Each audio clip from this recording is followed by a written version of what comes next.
tudo, todo-poderoso, resolveu me tocar naquele dia. Eu comecei a buscar Ele cada vez mais para entender o que estava acontecendo, porque eu me apaixonei por Jesus. Eu falei, cara, tudo que eu vivi não me trouxe paz, não me trouxe alegria, não trouxe felicidade. Na época que eu fui curado, foi no ano de 2001, e nessa época eu estava vivendo a pior fase da minha vida. E eu estava no auge da carreira, com maior grana no banco, com tudo que eu queria, respeito por todo canto que eu ia. Então, assim, foi uma época de revolução na minha vida mesmo. E quando Deus entrou na minha vida, cara, eu comecei a ser transformado. Consegui largar as drogas, Ele me deu força, e em um mês que eu tinha aceitado Jesus, eu larguei as drogas por completo. Poxa, recebi muita transformação, me noivei. E assim, eu vi que algumas coisas na minha vida estavam acontecendo, eu entendi que eu tinha um futuro. Eu acho que o principal foi isso, eu entendi que eu tinha um futuro. Que eu poderia decidir um futuro, que eu poderia traçar meu futuro, que por mais que eu tivesse 28 anos de idade na época, eu estava nascendo de novo. E, minha vida dali para frente ia ser fruto das minhas decisões. Deus, Ele tem os melhores planos para mim, mas se eu não acreditar nele, se eu não for atrás, eu não vou viver. E quando a turnê do Raimundos acabou, cara, eu entendi que era um ciclo na minha vida que estava acabando. Muita coisa tinha mudado naqueles 6 meses que eu estava com Jesus, e eu falei, eu acho que vale a pena acreditar naquele que, mexeu no meu corpo, e eu sei disso. Eu acho que vale a pena acreditar naquele que transformou meus valores e me fez feliz. E me chamaram de doidão a vida inteira, mas eu acho que a maior doideira que eu fiz foi essa mesmo, de chegar na frente de todo mundo, jogar uma banda no auge, no mato, e partir para cima. Quero mais a face do Senhor, quero mais conhecer Ele e servir a Ele.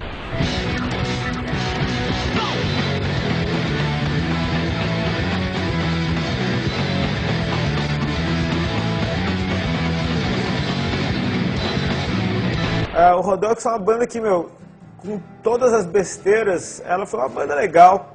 Assim, eu creio que foi um patinho feio na música na época, assim, mas chamou muita atenção das pessoas, fez muita gente parar para pensar.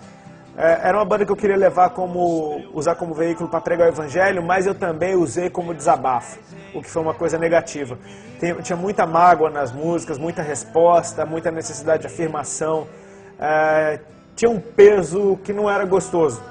Não estou falando peso de música, não. Estou falando um peso mesmo, assim, de ranço, que não era gostoso.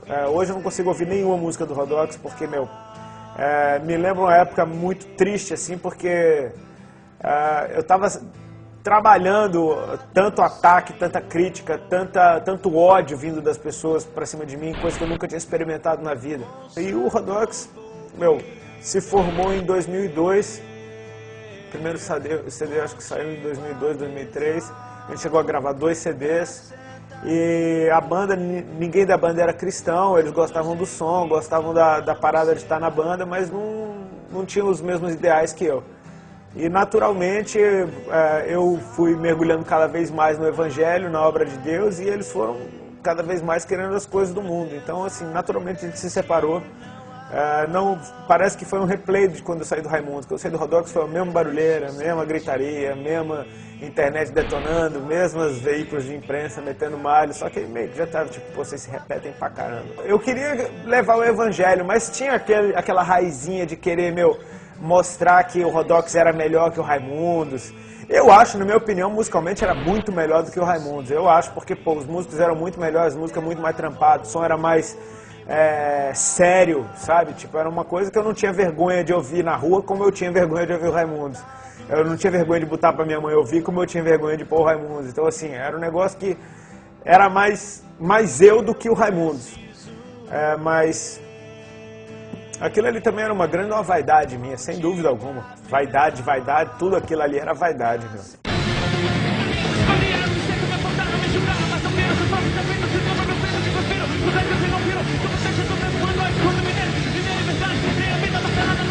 Em 2000 eu reencontrei a minha esposa. Eu conheci ela em 95, aqui em Balneário Camboriú.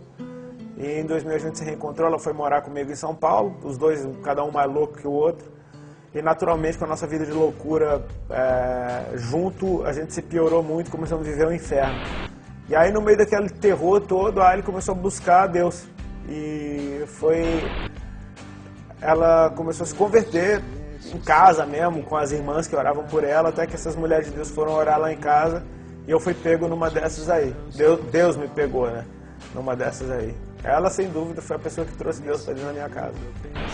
Hoje eu estava andando na rua e eu e minha mulher, a gente foi dar uma voltinha de carro, fomos até a Praia Brava e quando a gente volta ali do morro, a gente tem um visual da cidade, ela falou, olha a cidade que a gente mora. Eu falei, poxa, glória a Deus, cara, eu amo esse lugar, né? Esse lugar é especial demais, é muito gostoso viver aqui. É um lugar muito abençoado e é de se espantar que uma cidade tão pequena tenha tanto respaldo a nível nacional, as pessoas conhecem Balneário Camboriú, todo mundo que ouve falar sabe que é uma cidade muito legal, eu creio que ainda vai crescer muito isso aqui e eu sei que é uma cidade que está nos planos de Deus aí sim.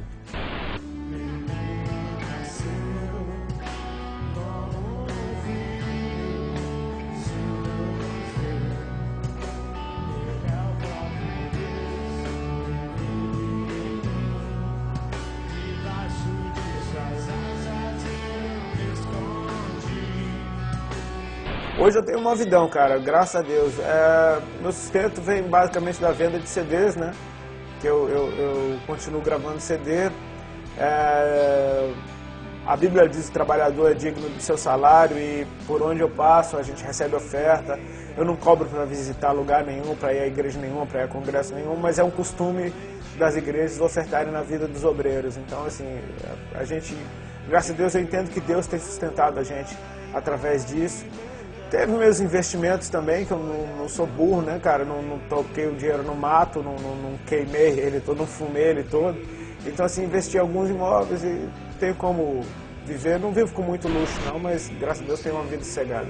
Cara, eu vou continuar na obra do jeito que eu tô, vou continuar tocando do jeito que eu tô e o crescimento em cima disso é Deus que vai dar. Se um dia eu for pastor, vai ser pela vontade dele, ele vai dar paz no meu coração.